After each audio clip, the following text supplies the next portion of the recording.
Chelsea Fagan, your host, founder and CEO of The Financial Diet, and woman who loves talking about money. And often when we're talking about money on TFD, we're talking about what we're earning. Now, at the end of the day, no matter how frugal you are, no matter how many things you cut out of your budget, no matter how many better choices you're making, for most of us at some point, we are going to have to focus on earning more. Not just because it is where we can make bigger increases and strides in our long-term goals, but also because we all deserve to be getting compensated as fairly as possible for the work that we do. And especially when it comes to things like negotiation and advocating for ourselves, we know very well that women, who are the vast majority of people who listen to this show, are not nearly as aggressive when it comes to advocating for themselves. Most of them don't negotiate, and especially don't negotiate at the initial offer stage of a job, which is the time at which your starting salary is set, which, if your raises are percentage-based, which they often are, is going to be the number from which all subsequent increases in pay are going to be based. So when you fail to negotiate, when you fail to advocate for yourself, you're not just cheating yourself in that moment, but for every future moment that you're at that company. We've also talked quite a bit on this channel about how for most people, because their biggest income is going to be from their primary job, the biggest increases are going to come from that primary job, and often the largest increases in salary are going to come from changing companies and changing roles, rather than moving up in one corporate ladder for very long periods of time.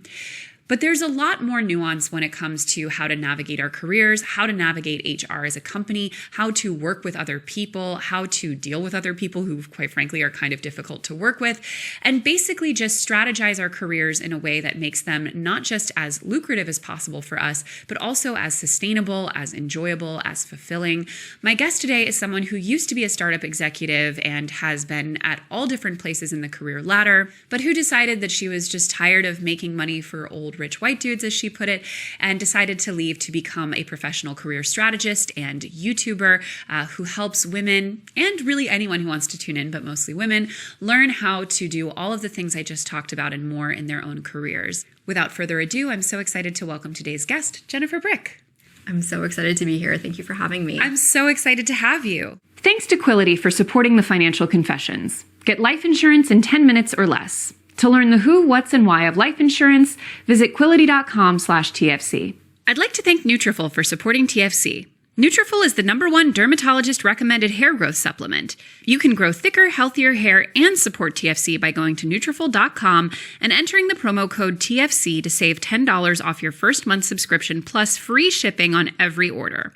So obviously I teed you up a little bit there, but I'd love to just start by talking about what exactly it is that you do in your work and what led you to want to do this work. Yeah, so my work right now really focuses on helping women and anyone who's really struggling in their career find the steps to career success.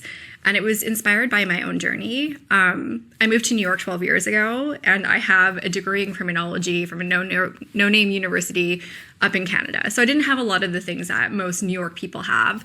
So I felt really behind the eight ball because I was trying to get another job in technology. And I knew that there was a way that I could position myself, and that's what I started to do. And luckily I was able to land a good job after a bad offer, which I'm sure we can talk about today. And once I got into that role, I realized that I didn't want to just be in that role for forever. I wanted to grow my scope of work. I wanted to grow my income, and I wanted to have a bigger impact. And I started reading books. I started to kind of consume any information that I could, but it was all very male-oriented, or the books that I was reading that were for career women told you what the problem was, but not how to solve it. So I set about figuring it out. So I was really lucky to work for some amazing female leaders. So I really looked up to them, watched what they did, and started getting into the research and psychology in terms of career advancement, power dynamics at work, and how to get forward. And that's how I accelerated my own career. And of course, once I did it, I didn't want to keep it a secret. So I started teaching basically anyone that I could. So starting with my team, then my company, and then I decided that I wanted to do that full time because that was really felt like my passion and my purpose in life. I love that. And now you have this book. And now I have this book. Yeah. For those who are watching on YouTube, she is gorgeous. This is really beautiful. I love this. The whole book is such a vibe. I am so proud of this book. The publisher did like the most incredible job on the design of it. And obviously I did such a good job on the insides. You did. It's not a traditional career success book. So initially, when I started writing Career Glow Up, it was going to be a traditional book, but I was approached by my publisher and their format is workbooks. So it's not just reading about what you should do, it's about tactically applying each step along the way. So it's not just, oh, well, you need to find a mentor. It's, okay, how are you actually going to network and find people, especially if you're like me, a shy introvert?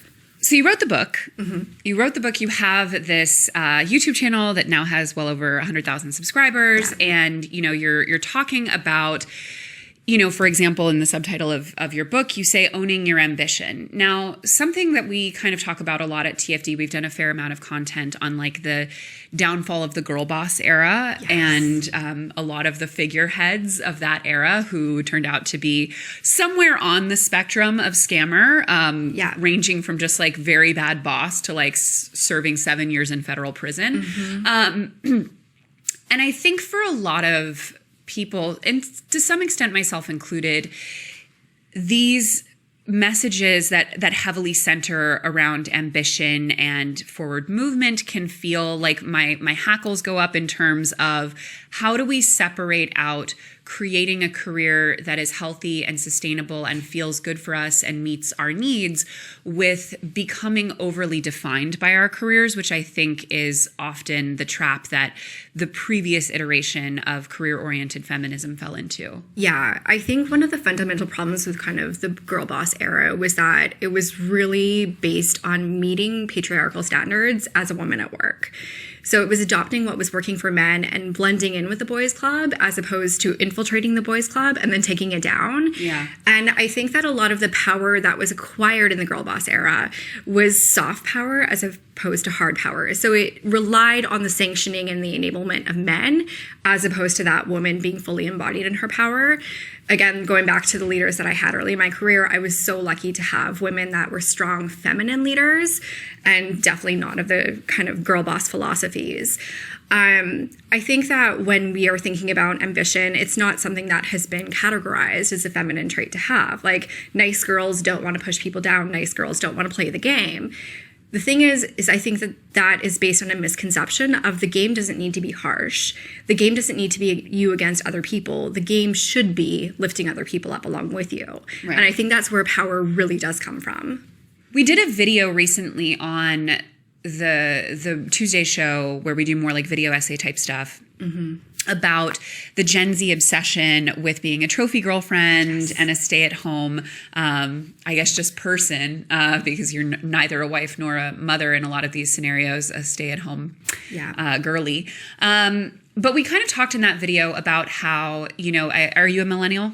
I am. Same. Elder millennial. But I feel like if a lot of the millennial generation was kind of defined by this really sort of striving that, to your point, is about sort of assimilating into a masculine and frankly quite exploitative power structure, that there has been a sort of backlash in a younger generation in Gen Z towards, the whole work thing kind of screw it, I don't want to be a part of it, etc. And as we talk about in the video, I think we maybe have a tiny bit of distance on just how precarious it was for women to be in situations where they are not the arbiters of their own destiny, where they don't have any financial control, where they can't make their own choices.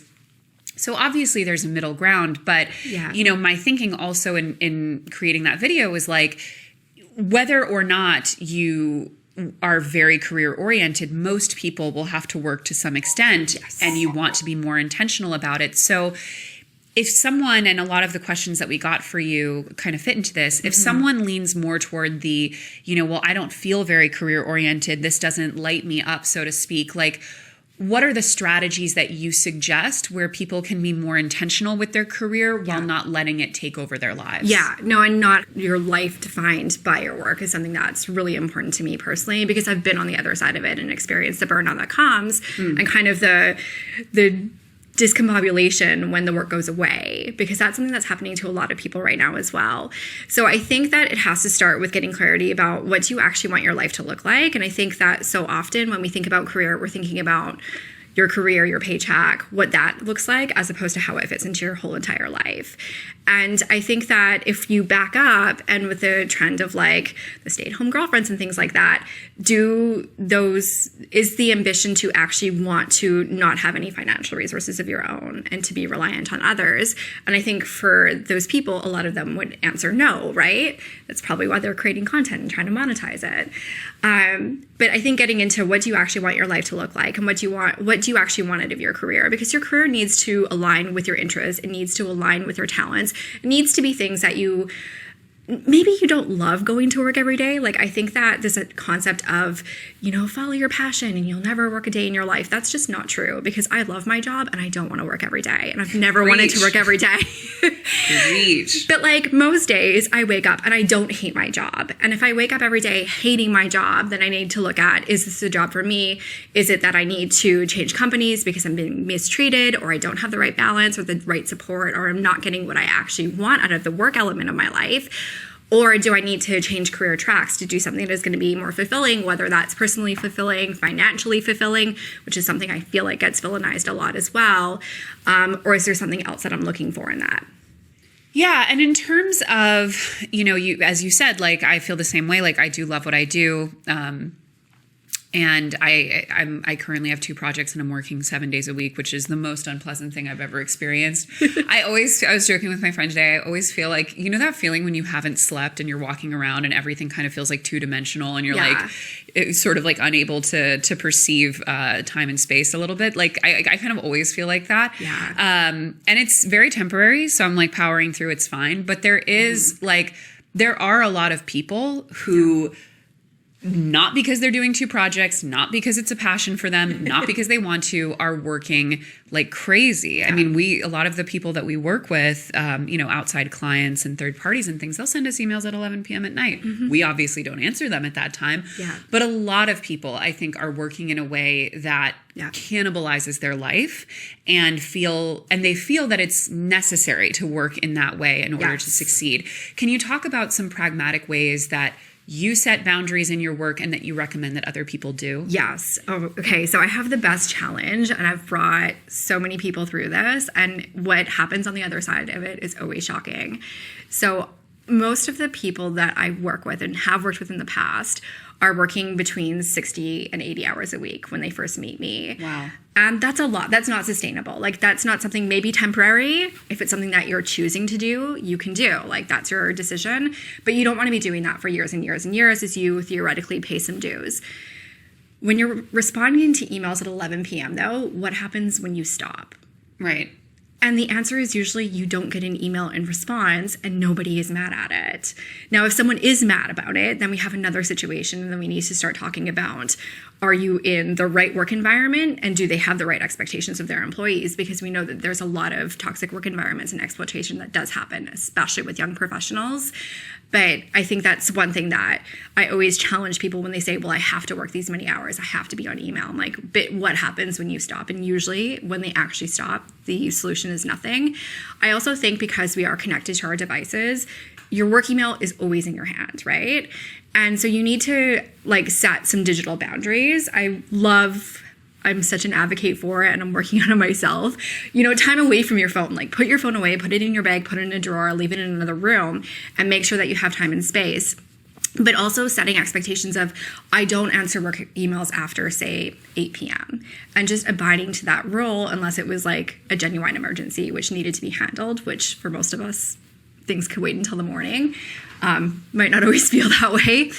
But I think having awareness of what am I actually willing to give? Because my answer of what was I willing to give to my work and to my career 15 years ago or 12 years ago when I moved to New York City was very different, because I was in a very different place in my life. So back in the day, I didn't mind working 7 to 7 because I liked my job. I liked the things I was doing. I liked who I was working with. And now, absolutely not. Oh, definitely. How do you know when things are worth it in a temporary sense? Like how, not just in terms of I like what I'm doing, but like this is specifically creating an opportunity that will benefit me. Yeah. So I think people always cringe when I say this. It's about knowing what you're actually working towards. So I know that the 5-year goal is something that freaks out a lot of people, but I think having a general direction of where you actually want to go. So if I'm putting in this effort, if I'm putting in this labor, if I'm making these personal sacrifices, what is the end result? Is it that I'm going to get a massive pay raise? Am I going to get a promotion? Am I elevating my visibility that I can take to market into another opportunity that is going to give me those things? But if you're doing all of the work and you're not seeing any indicators of those things happening, then you need to reevaluate. Or if you've been doing those things for a sustained amount of time and are getting absolutely no positive impact in that in your own life and career, then it's also time to reassess. And how, as I mentioned in the intro, for most people, the biggest increases in pay will happen when they change employers. Yes. And usually that will also, not always, but often come with a title change. Yep. With a lot of changes because, as I mentioned in the beginning as well, our raises are generally based on a starting salary, which the further back you started, the lower that was, blah, blah, blah, blah, blah. Yeah. And we know that most people are generally, if they've been at a company for a long time, they're underpaid compared to what they could be getting elsewhere. Is there a specific cadence at which you recommend people change employers? And as a, sort of backup to that question, or support to that question, do you recommend how often should people be in contact with things like headhunters? I think everyone always needs to have a plan B. Okay. And I know that if you're, especially once you get a few years experience under your belt, if you just have a basic profile on LinkedIn, if you're in a corporate job, chances are you're going to have recruiters start to reach out to you. So it can be a matter of simply reaching out, like pinging those recruiters back, especially with the dynamics right now. And I mean, I come from the tech industry, so like that's just been so chaotic, and people that never worried about their jobs are terrified for their jobs right now. And I think that speaks to always having the plan B. I think in terms of like how often should you be making changes in your career, there's no hard and fast rule. It's a matter of what are you calibrating towards. So if you're looking for a big money jump, especially right now because there's been so much upward trajectory in salaries, if you want to optimize for increasing your pay, now is like if you can make a change, making a change, if it's been a while, is going to be advantageous. I think that getting the job title promotion is a little bit harder. I think some people think that that's just something that happens when you change jobs, but that's something that you need to be performing at that level in order to justify it with the offer. Otherwise, you might get the title without the pay that matches it. Which is probably not the situation you want to be in, because then you're still in that position where you want to be underpaid. I think making sure that you're aware of what salaries are actually doing, reading salary reports, talking to friends. There's not a lot of transparency, and I talk to way too many people who don't know what they should be making, and that's a guaranteed way to be underpaid. And it's so easy to do nowadays because the information is out there on like a million different websites. So making sure that you're always tracking to that is crucial. But also on the other side, I think that there's times that we optimize our career for advancement. There's times that we optimize our career for pay. And then there's other times that we're maybe optimizing for work-life balance, which is, I feel like a lot of people are in that era as well. But just knowing the exchanges and what you're really optimizing for is really key. I would agree. Now, as I mentioned, we have an enormous amount of audience questions, so I'm going to get to some of them. Cool. So our top upvoted question for you is, what are ways I can exercise boundaries at work, specifically when interacting with management, i.e. turning down projects or opportunities that management tries to volunteer me for because I currently have other responsibilities to take care of? Oh, this is such a good one. This is something that every ambitious high performer I have ever met has dealt with. And the reason why they're coming to you is because they know that you're going to be someone who delivers, and you probably have a track record of saying yes to things and not having any level of boundaries. So it's great that they can rely on you as long as it's getting you what you want in your career, like we just talked about. It becomes problematic when it is throwing your work-life balance out of whack and you're not actually getting the results that you want. So you end up doing a ton of thankless work. I think the first thing that we need to get really comfortable saying is just simply the word no. is something that it's possible, it's easy. I'm not available. I don't have the bandwidth. I don't feel like I'm the right fit at this moment in time. How would you like me to reprioritize my tasks? There's a lot of softer ways for you to say it if you don't have the confidence to say no yet. But I think that we need to start drawing those lines. That's something that's really important, because doing thankless work that isn't advancing you is something that is going to make you really, really not like your job, which is not what you want, right? And also, I think the other thing is, and this is a piece of the equation that's always missing when I see, the clips on TikTok about this, is that we also need to assess the projects that are being handed to us that are outside of our job responsibilities. Because what is the actual task, and does it actually align with the goals that you have? Because I have heard of people that have been so overloaded that the thing they ended up saying no to was this massive project with high visibility that probably would have got them the promotion or would have helped them justify asking for a really big pay raise. But they just didn't have any capacity to do it, or they decided that day to start saying no. So you need to also assess, like, what is the visibility? What is the business impact? And also, I think, how is this going to allow me to utilize my strengths? Because if it doesn't utilize your strengths and it's going to be something that you need to agonize through, it's probably not something that you should be saying yes to. I really agree with that. I also would say, I'm not a career expert, but I as someone who has been running a small business for a long time, who's had employees, contractors, all that kind of stuff. Yeah. I think what is so important, and what, I talk about this as well. Like, if someone, for example, has another offer or knows that they're being underpaid and wants to stay at the company, the way you frame it, I think, should be something along the lines of, like, I really love my work here. I would love to stay here. Yeah. I would love to continue thriving with you guys, but I need to be at this place in order to do that. And, how can we make it work? Because more employers than you think would rather keep a good person than go hunting for a new one. But similarly, with not taking on a project, and to your point, taking on the projects that are best for you and best suited to you, framing it in the way of, like, I would love to do that. Right now, I'm not able. Yeah. And then specifically highlight the things that would need to be moved around, Yes. and maybe even have a suggestion or two about where it can go. Yeah. No, I think appealing to self-interest, because if I, as a manager, am handing work to someone who isn't the right fit, doesn't have the bandwidth to do it, doesn't want to do it, they're not going to do the best job. Right. And if they end up dropping the ball or messing something up because they're so overloaded, we can only do so many things in a day, that's going to end up looking bad for me. So I think also framing it as coming from the other person's perspective, because if you just tell me no, that might feel like, well, no, you don't get to say that, because I think that I'm doing what is best for me, what is best for the team. But if you come to me with a reason of, this is why it's not in the best interest for me, this is why it's not in the best interest for the team, I'm going to be like, oh yeah, okay, like, I didn't think of that, thanks. And I think, to your point, like, having a suggestion of, like, well, I noticed Chad doesn't have a lot going on. Like, maybe he has some availability. But making those suggestions, like, you're still offering a solution. You're still being helpful without taking on the extra labor. Chad never has anything going on. Chad never has anything. As both a business owner and a person who wants to make sure that the people I love are taken care of if anything were to happen, life insurance has been a conversation that I've been having in my own personal life as of late. And being financially savvy, as you all know, means planning ahead for future you. Life insurance is an important part in financial planning because it helps make sure your loved ones are taken care of in the future.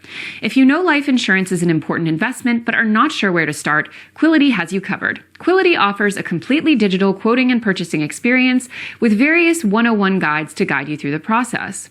Quility's process covers how much you need, when you need it, and for how long. What people actually think costs over $50 a month can actually cost $20 a month, less than your car insurance, pet insurance, and probably less than a dinner out. To learn the who, what's, and why of life insurance, visit Quility.com/TFC. That's QUILITY.com/TFC. We're excited to once again be partnering with Nutrafol here on the Financial Confessions. We actually talk about Nutrafol a lot around the office since our marketing director, Rachel, started using it earlier this year. To be totally honest, hair growth is not something that personally affects me, so I'm happy that we found a product that has had a positive impact for someone else on our team. We all know men experience hair loss, but many women do too, even though it's not as openly spoken about. But here at TFD, we tend to speak pretty openly with each other, and Rachel has openly spoken a lot about dealing with postpartum hair loss, as well as general changes in her hair texture and thickness since giving birth. After all of her other postpartum symptoms subsided, it's the one that has remained the longest. She's changed up the products she uses and stopped applying heat like hair dryers and curling irons completely, but nothing has made a real impact. She started taking 4 Nutrafol capsules every morning with breakfast and says she can already see a difference in the amount of hair she's shedding. We love that for her. Nutrafol supports healthy hair growth from within by targeting the 5 root causes of thinning: stress, hormones, environment, nutrition, and metabolism through whole body health. And in a clinical study, 86% of women reported improved hair growth after 6 months. You can grow thicker, healthier hair and support our show by going to Nutrafol.com and entering the promo code TFC to save $10 off your first month subscription. This offer is only available to U.S. customers for a limited time, plus free shipping on every order. Get $10 off at Nutrafol.com, spelled Nutrafol.com, promo code TFC. So this question was asked by one of our society members. If you're not one, click that join button or join our Patreon. So what are some tips that do not involve getting another degree for someone who wants a total career change with higher pay, but whose resume currently shows experience in food and retail? Okay, I love this question because I think one of the things that we always default to when we are feeling like we're in a bit of a career rut is, oh, I'll go back to school. Like, I know people, I'll go get my MBA. Like, I'll spend $200,000 on that. Why not? Or they have their MBA. Okay, I'm going to go do a PhD. But when you have your PhD, you need your doctorate, your postdoctorate. Like, there's always another level of education. There's always another certificate. It's not always the solution. So you need to make sure that you're getting ROI on that. It's not that I'm anti-education. It's just making sure it's the right next step. So one of the things that I'm a huge advocate for is for prototyping the career change that you're trying to make. So what skills do you have? What abilities do you have? What talents do you have? And what's needed for that next role? And then connect the dots together. Because if you're applying for those jobs, the recruiter is not going to do it for you. The hiring manager is not going to do it for you. You need to have that clarity so that you can tell the story. And then for anything that is going to be a new skill, something that you need to develop in order to make that career change or just get that experience, find ways to get it. So that might be doing something like getting onto Fiverr and getting some project work, even if it's for low pay, but it's going to be something that you can add to your portfolio. You can add to your resume. You can write about on social media to market yourself.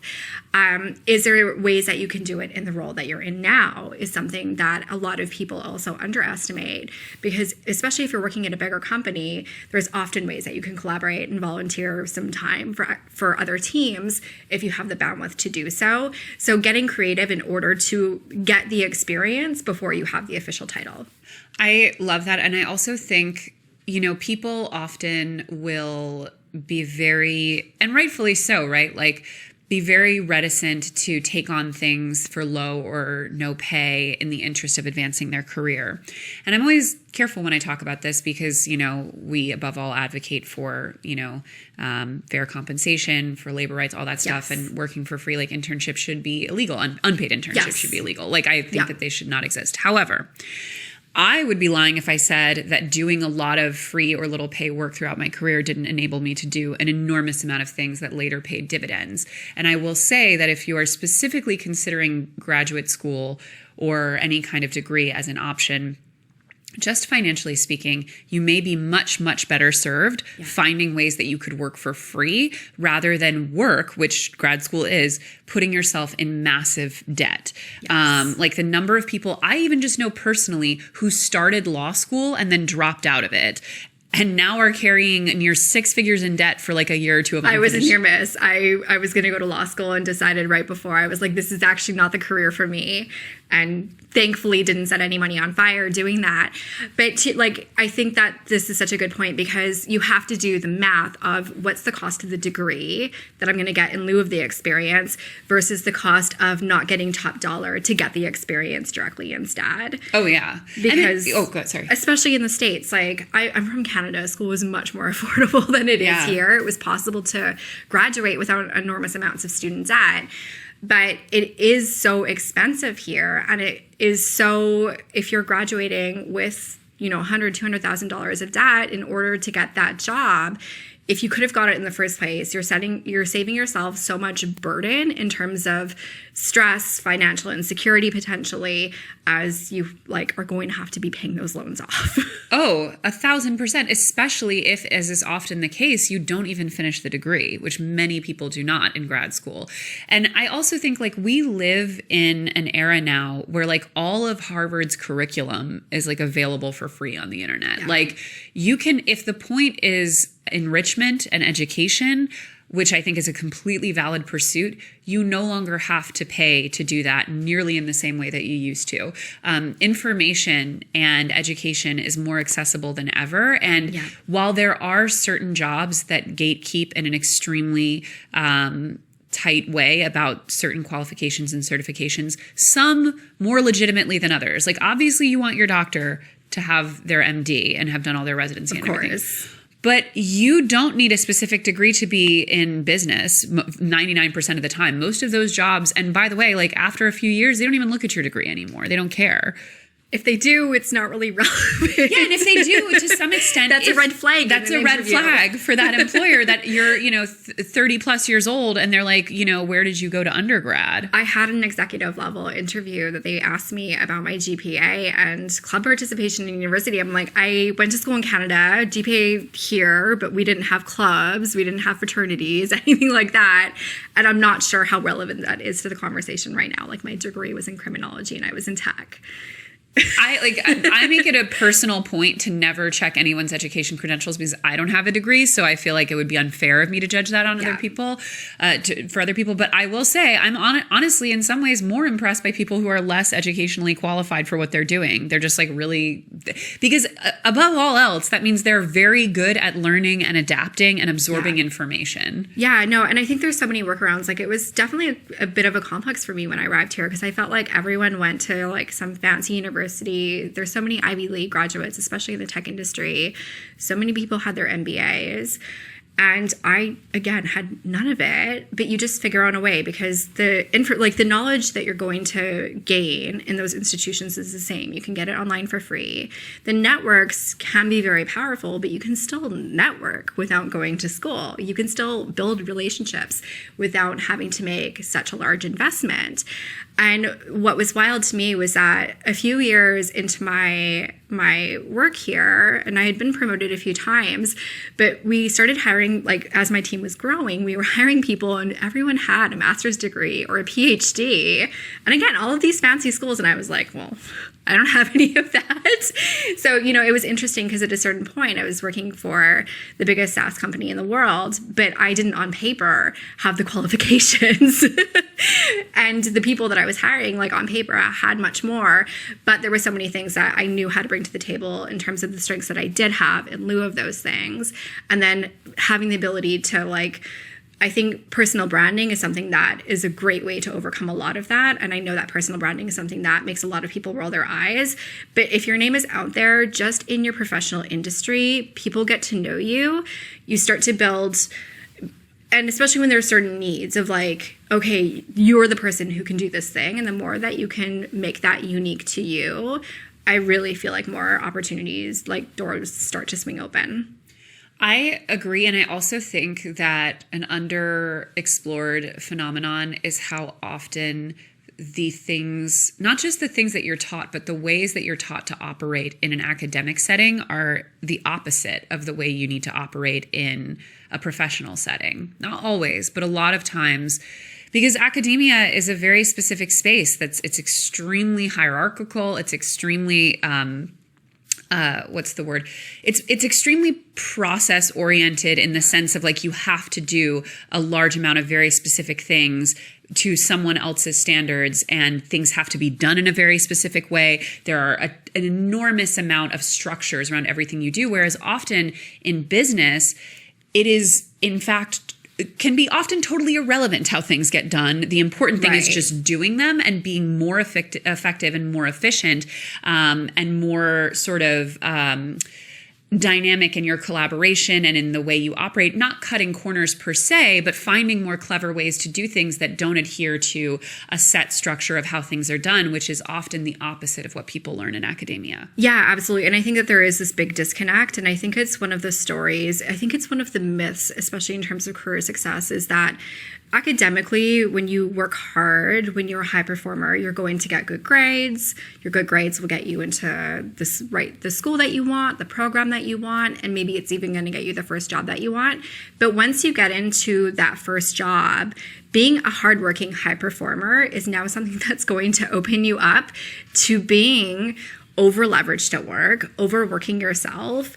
And I know a lot of people that have faced that problem of they become too good to promote. They've made themselves indispensable. So why is their boss going to promote them when it would hurt them and hurt the team? So the very things that help you succeed in academics and in post-secondary school are the very things that can actually hold you back in the corporate world. Oh, and also the sense of self-advocacy is very different in the corporate, in the, sort of business sphere, in the sense that, to your point, if you check every box academically, you will sort of definitionally succeed against a certain kind of criteria. Now, don't get me wrong. I don't want the academics to jump at me. I know there's a lot of politics. I know there's a lot of favoritism. I know it's not perfect in that sense, and self-advocacy is important in academia as well. However, I do think in the more corporate environment, there is such as we were talking about earlier, this sense of like saying no to things, saying like, oh, I shan't be doing that, but here's what I'll do instead. And really having to put your foot down with people who may be higher on the hierarchy than you, like that is sort of anathema in a lot of academic contexts. But in the professional environment, if you don't operate that way, to your earlier point, like you will get absolutely steamrolled. Oh, absolutely. And I think the interesting thing, because we talked about Chad earlier, is we've all also worked with that person who doesn't really pull their weight. They're not necessarily the greatest performer, but they are the favorite. So they're the ones who are getting opportunities. They're the ones who are getting praise. They're coming around and like snatching your ideas, and you're getting really mad about it.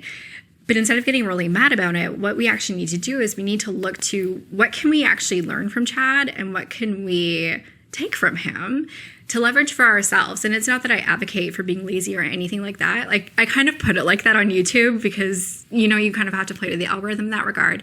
But it's really about managing your workload and managing your energy and managing your own performance. And a huge thing that I think is really under discussed is, again, it goes back to that personal brand and perception, because your actual performance doesn't really matter. Because you can have a metric scorecard, but for a lot of roles, there is still going to be that qualitative rating that your boss is going to give you. Or you can have all of the right metrics, but you're not going to necessarily be progressing. You're not necessarily going to get the biggest pay increase or the biggest bonus because of them, because it is going to go to the person that has the higher perceived potential. Potential is a killer. Okay. Strategies for when you really disagree with a superior. Do you give in or take the issue higher up? Oh, this is a loaded question because I feel like it's really situational. I think I'm a really big fan of the improv tactic of yes and this took me an unfortunate amount of time to figure out that I can agree with someone but then disagree with them and actually change their perspective.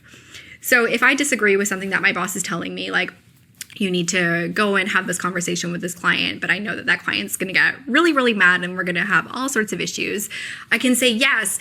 And I should also do this before that. And if I can get buy-in. So most people don't like to be told that they're wrong. It's something that we generally want to avoid telling people. It doesn't make them feel very good. Doesn't really get them agreeing with you. Just because it is going to trigger defense mechanisms. But that is something that can be very, very helpful. I think the other thing is that stepping back from the situation and just asking genuinely curious questions of, okay, I just want to understand the logic. Like, what are your thoughts? What are your experience? Because just because we disagree with something that we're being told doesn't necessarily mean that it's wrong, because I don't know about you, I'm not always right, even though I would love to always be right. So understanding the other person's perspective of maybe they have a particular experience. Maybe there's something that we haven't seen, because especially with management, one thing that I think is very common is there's a lot of communication gaps in between management and their teams. They have knowledge of upper level discussions that are happening, maybe other things that are going on in the company, that they're not always actually telling you about, that is the necessary context for you to understand what it is. So I think asking questions just to understand it, because those questions can also shine a light on where maybe some gaps are that they see it themselves without us having to tell them.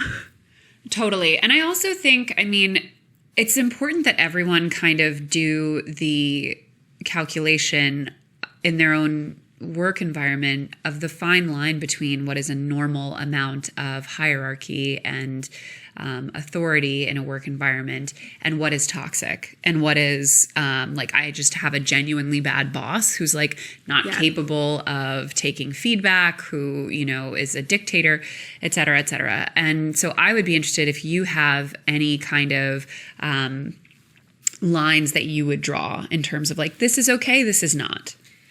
Yeah, this is, okay, I could talk about this for hours, because I think this is a really nuanced thing that, because of the way that social media works, has been really conflated, of what's the difference between a boss who isn't a very good boss and an actual toxic boss that you need to get the F away from is a really big distinction to make.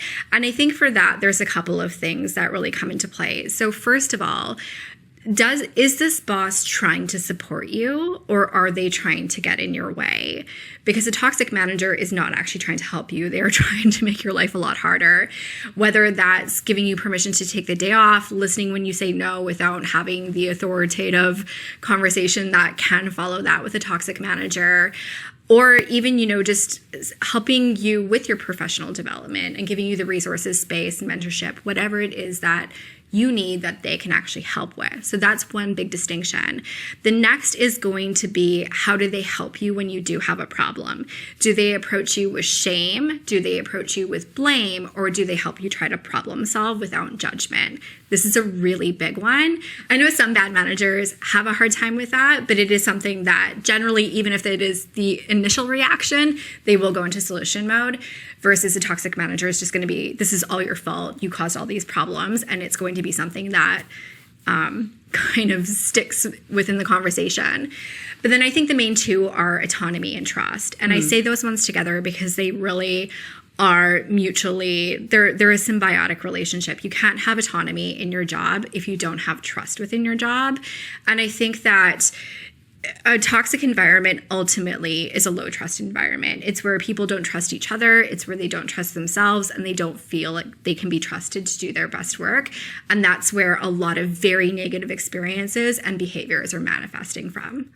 I highly recommend the book Conflict is Not Abuse for like differentiating, and this is outside of just the work environment, obviously, this is in general, for differentiating between what is a necessary human level of confrontation and what is something to actually be, you know, very wary of, or to really need to distance yourself from. Now, I just happen to be a person who is more comfortable with confrontation, and by the way, I think confrontation often always has a very negative connotation, but I actually think in many cases it can be quite the opposite. You know, like with my closest friendships, there will be moments where we'll say openly, you know, that didn't feel good, or I didn't like that, what have you. And we'll have the conversation, or it was like, it really would have meant a lot to me if you came or did this. When you didn't, it made me sad, whatever. That is a form of confrontation in the sense that you're confronting the issue, but it's being done in a healthy way that is mutually respectful, and that is most importantly with an interest of improving the relationship. And as it pertains to work, I think similarly, we have to have space to disagree. And obviously, if, to your point, if you don't feel that there is even space to do that, that's a big red flag. But kind of more than that, I think some people, when they're describing discomfort with work situations, again, sometimes it is a really toxic environment, but also sometimes it's a very, very personal fear and avoidance of any kind of conflict. Again, conflict which can be productive and mutually beneficial in nature. And I think it's also important to do on a personal level some self-work around how do I phrase things when I disagree? How do I advocate for myself when I feel like I'm not being listened to or respected? Like, how do I become comfortable with confrontation in the positive sense of the word? Yes. Well, and conflict ultimately is the same as negotiation. It's communication. It's effective communication. It's not always going to be easy, but it is where you are going to find the most movement and the most progress is when you're having those straightforward conversations. One thing, especially when the conflict is you feel like conflict is being aimed at you, a question that I ask people now, and I tell people to ask themselves in those situations even, is this person trying to be helpful or are they trying to be harmful? Right. Because often it is that they are trying to be helpful and it's just manifesting in a way that maybe is triggering to you for some reason. It's not being delivered in the best way. People have different ways of having conflict. I worked with 2 people that loved yelling at each other. They absolutely loved it. They thought it was the greatest thing. They're like, we can just have these conversations and be real and there is no BS involved. And I was like, this is really abrasive for me. Like my heart is up when you guys are yelling at each other in the office and causing a spectacle. But for them, it was a dynamic that did work. Did it work for me? Absolutely not. I'm not going to be in that conversation. And if you approach me like that, it's not going to go well. But for them, it was something. So we also need to appreciate where people are coming from and where we are in those dynamics. And I think like if one of them had approached me and yelled, I'd be like, you know what? It is not going to be a good conversation if we're approaching it like this. So why don't we just calm down and come back to it? Yeah. Or, if you level it down, we can talk about this right now, but this is what I need in order for us to resolve this. That's hilarious. Like if someone came up to you and you're like, I am not one of your little yelling friends. Like, that is not going to happen. Not for me. It's such an essential boundary that is so easy to enforce. And again, we need to be empowered to assert the boundaries in terms of how we're treated, how we work, where we work, all of those things. And I think one of the biggest things that we've been taught, especially as women, is that we're just supposed to accommodate everyone as opposed to being accommodated. Totally. What's interesting? My husband used to be a consultant and he once worked at this financial company that is notorious for having a very, very, what I would consider to be unhinged work culture, but I guess it works for them and they are very high performing, but like every conversation is recorded. It's like all like everything is stand up. Like what you described about 2 people yelling, it's like a whole company of that. Yeah. And again, everything is recorded and they'll often play things back to each other to like, it's so petty. I'm like and it's like, of course, like 90% men, I'm sure in that company. I'm like, all of you to the therapist's office now. But like, there is this feeling like in some ways when I look at that, I think that is, again, unhinged. I would never want to work there. Yeah. I think he did like 6 months there and he was like, oh my God. He was like, that shaved 6 months off my life. Like that was terrible. But interestingly, like in some ways I look at that and I think, well, what is the polar opposite of that work environment, which a lot of people have experienced as well, which is where everything is sniping, backbiting, misrepresenting each other, politics happening behind closed doors, like favoritism, like unspoken, like no transparency. Yeah. And I do think that if what is often most unpleasant for us, which it is for me for sure, is that feeling of a lack of transparency and understanding, in order to get to transparency, there will inevitably be conversations that not everyone loves. Yeah, absolutely. You have to be able to address the good and the bad. And I think the more that you as a person can see that there's not any judgment or anything that is being done wrong. Like, think about it. When you confront your friend because they did something that hurt you, are you trying to hurt them in response? You're absolutely not. You're just trying to maintain a strong relationship, right? The same thing is going to go with our coworkers, with our managers, with anyone that we interact with at work. So the thing that I actually think is that conflict is helping the other person when you are the one originating the conversation, because it shows that you value them, that you trust them, and that you want to enable their best version of themselves and help them succeed. And you're helping to communicate the information in that situation where everyone is going to be successful. Well said. Tips for someone who likes the company that they work for, but is in a junior position and wants to move up and get the pay increase that goes with it. But it is clear and has been mentioned that the company is not making great money right now. Jumping ship is not easy and not something I want to do unless I have to. Yet I feel like I'm going to be stuck where I'm at much longer than I want to be. This goes back to knowing what your goals are. So if you really feel like you're at that level where you've outgrown the role that you're in, you're not going to continue to be happy getting up and going to work if you're at that same level. I think, first of all, and back to what you said, is have that direct conversation with your manager, because even if the company isn't having strong financial performance right now, I know that there's a lot of promotion holds right now. There's a lot of hiring holds that are in some places. But have the conversation of what is actually happening right now, because your manager will be able to help with that. And then it removes the guesswork. And they can give you timelines of, I see that this could be a possibility 6 months from now, 3 months from now, or they can be like, I don't see when this is going to happen based on what's happening right now. But you're going to have clarity and information, and then you can make the appropriate conversation, like the appropriate decisions, the appropriate moves. Also, when you have that conversation with your manager, if they're like, yeah, it's probably not going to happen, it really sucks when you have to leave somewhere that you really love. But if you're at that point where you're not going to be happy in that position, it's time to do it. And you'll probably find that you have the support from your manager.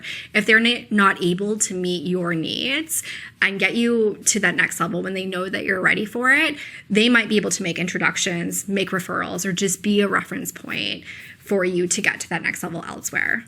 I think also something someone told me once that has always stuck with me is never underestimate the human brain's desire to stay with what is familiar. Like, yes. We really will do almost anything to justify staying in what's familiar to us. Absolutely. I'm sure you also can, but like I can look back on certain jobs and I'm like, what the hell was I doing there? But I was terrified of leaving, even though it was a terrible situation. Yeah, but it's a danger that you know, right? So, and it does go back to like, if you want to get into the brain science of it, your amygdala does activate anytime that there is a change in your situation, because a change is danger. You don't know what's going to happen next. Your brain, for being the source of all of your intelligence, knows nothing. It is really not intelligent on its own. So if it's not working off of a model that you already know of, what's this new company really going to be like? It's going to detect a lot of danger because it just doesn't know. And that's how it's supposed to keep you safe back when we were cave peeps. But now it's not necessarily as helpful for that to be kicking in. And that's why, like, you know, you have new job nerves when you're making that transition. But knowing that on the other side, chances are, as long as you know what you're looking for, interview companies as much as they're interviewing you. That's something that's really important that I really want more people to do.